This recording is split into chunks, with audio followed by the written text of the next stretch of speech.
Do you want to be in my video? Sure. What do you got? Fruit Fruit snacks. Are you feeling fruity? Yeah. All right, so per request, here's the current state of the kitchen. And this is as good as it's looked to this point. In the 16-year history of the house, this is as good as it's ever looked. So probably would look better with this shut. Might as well start at one end and do the other. Okay, so we did everything in this kitchen except for the countertops. Ironically, the prettiest part of the whole thing is the countertops. We built all the pieces. We ran all the electrical, or are going to run all the electrical. We added a few plugs. That's going to be actually two separate switches for lighting for the upper and lower cabinets under the cabinet lighting. We took the island that was there, got rid of it, and made one that was much larger, but also fit the space better. This was empty. There was nothing there. There was a doggy door. We did a doggy door delete. Say that 5 times fast. And then, what did we do? The cabinets that were here pretty much occupied the same footprint from here over, but we brought them all the way to the ceiling. And of course, we did the crown molding. We boxed out the windows and did the shiplap. The area here underneath where the shiplap ends will be a gray subway tile backsplash, 3x6. We have a faucet for that. That's what would you say? It's kind of commercial looking. I don't even know what color it is. I think it's like black or bronze. No, it's probably black. There's your farmhouse sink there. Obviously, the plumbing needs to still be run. The hood vent needs to be put on still. And the electric has to be run for that. That shoebox is covering the existing vent because all that's separating us from the outside is a flimsy little flap on the back of that thing. And when the wind blows, the flap goes AWOL. So that's kind of retarding the airflow from outside, which is actually really cold. We already did add a few. No, I haven't. I still need to add a few plugs on this wall, both to power the cooktop and the vent hood. We're going to pull off of this one. And we're also going to move the ventilation here, obviously, above. It'll be somewhere right up here. And then the backsplash, which starts here, will cover the entire area all the way around. And it will actually end somewhere right here. We had to spray texture that portion of the wall because it's going to be visible and painted. This is just rough patching drywall because we knew we were going to cover it all. And Kate's oven is functional. She's very grateful for that. And let's see, what else? What the hell else? This is new. This separator, it kind of gives the fridge the appearance of being a built-in. My cabinet doors I think they just got their last coat of paint.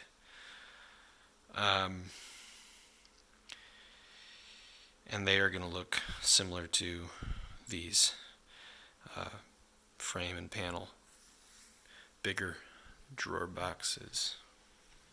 I do have some shelves to make, obviously. There's going to be one here, 2 on each of these, maybe 1 there,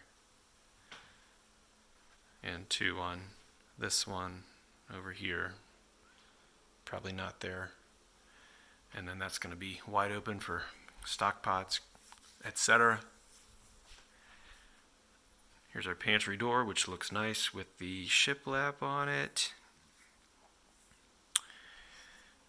by far the most difficult part of this whole job was spraying the kitchen.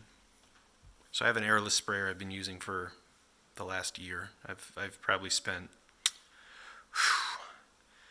I'd say, a good couple hours with that trigger pulled, and that tells you a lot about how to use the tool, and learn a little bit about the paint you're using, what not to do with it, how much you can put, how much is too much, how much is too little.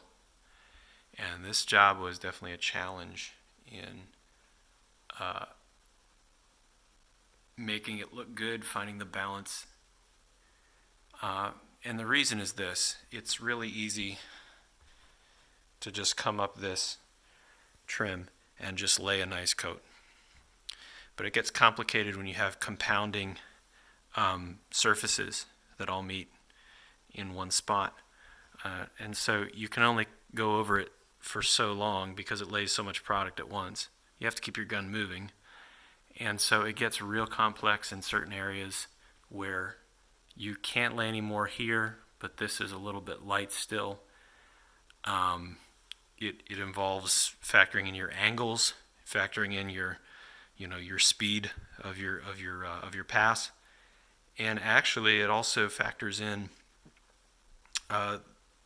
your tolerance for a less than ideal coat, considering the lighting that you're working with. There were some areas where I was able to get away with a less than perfect coat because it wasn't going to be as visible given the lighting in that area.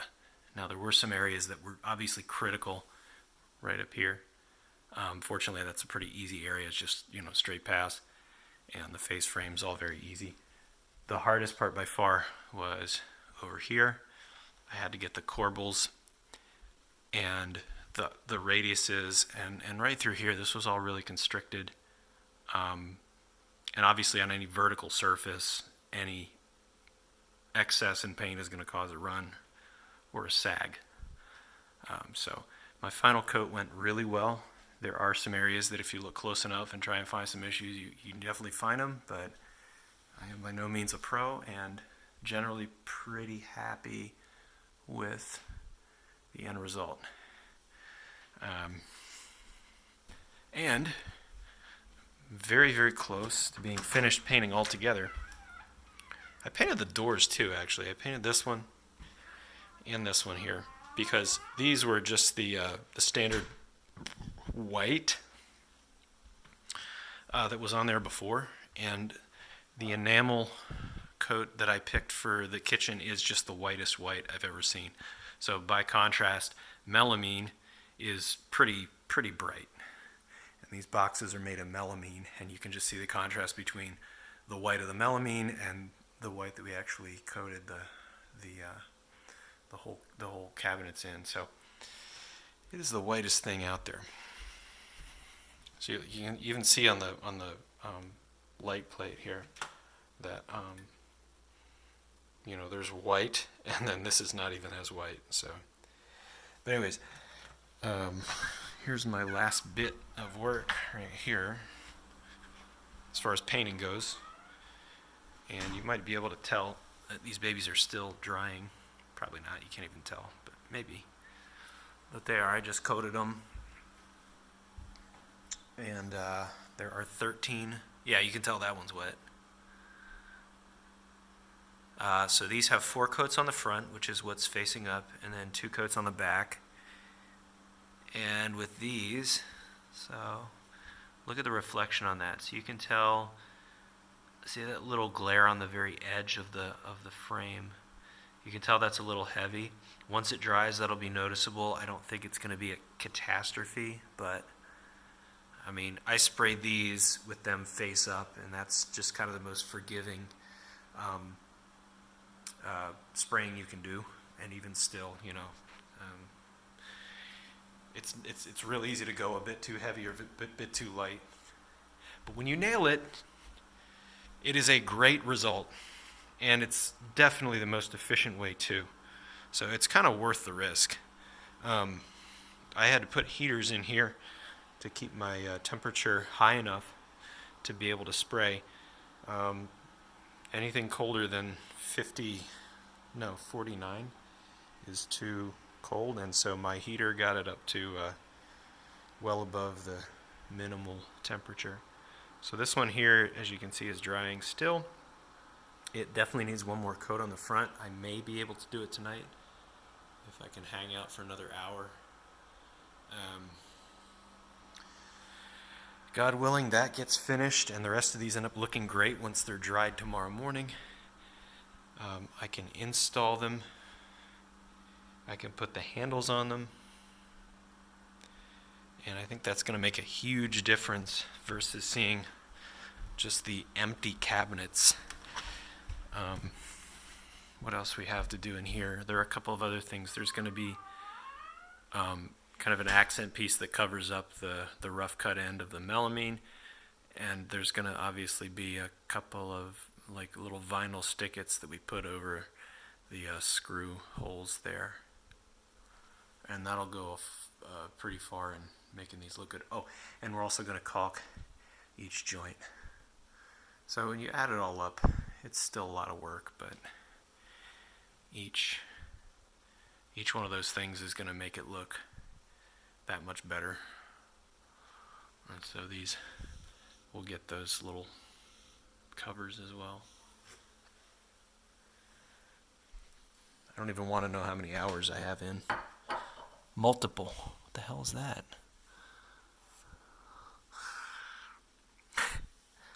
We'll delete that. What is that? Oh, and here's Joe's Donald Trump bird.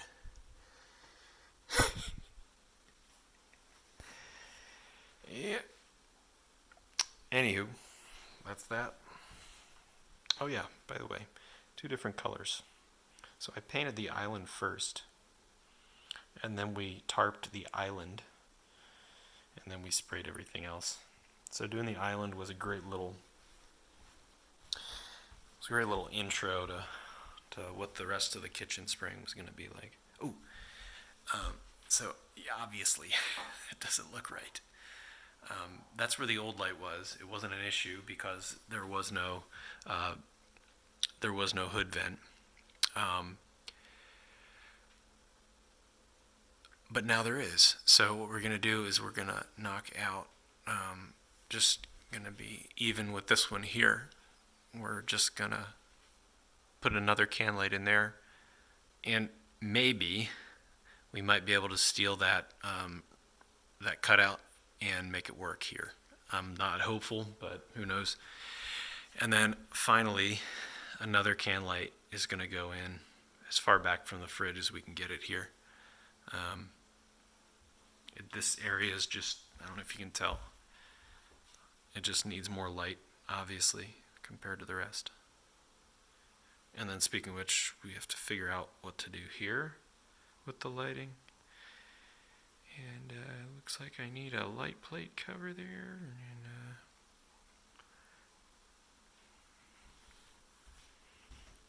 yep.